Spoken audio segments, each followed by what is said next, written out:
Now let's do another practice question with, this is still strong acid and strong base. You've got to know the difference between, got to know your strong acids and your strong bases.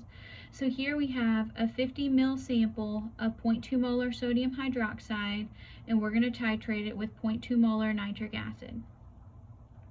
So here, let's calculate the pH first after we add 30 milliliters of nitric acid. So here, let's just write our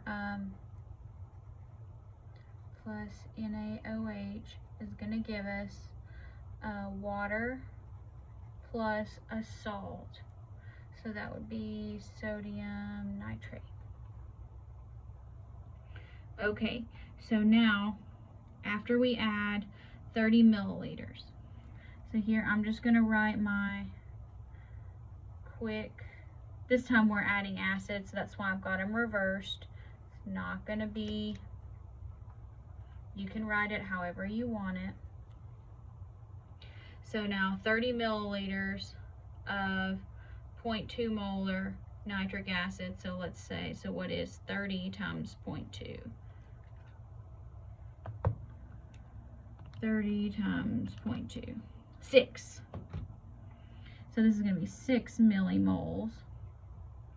I think this method is a little bit easier than, and then we have 50 times 0.2, so that's going to be 10 millimoles. Then going all the way from milliliters to moles, there's just less decimal places to have to keep track of. Okay, so at this point, we're going to use up all of our acid.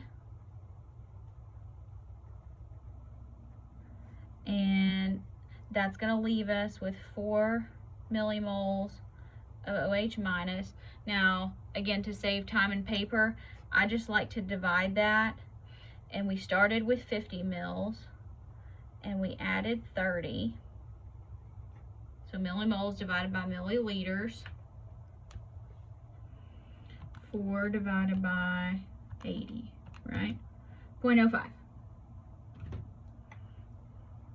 0.05 molar, and then that is OH minus. So again, POH, negative log 0.05, and if you notice we just did this at the top of the page, you would be correct. So pH equals 14 minus 1.3, so that's 12.7. Now, at the equivalence point, remember, concentration of hydrogen equals concentration of OH minus. So pH is always 7. That's related to kW. So those are easy questions. Find them and answer them.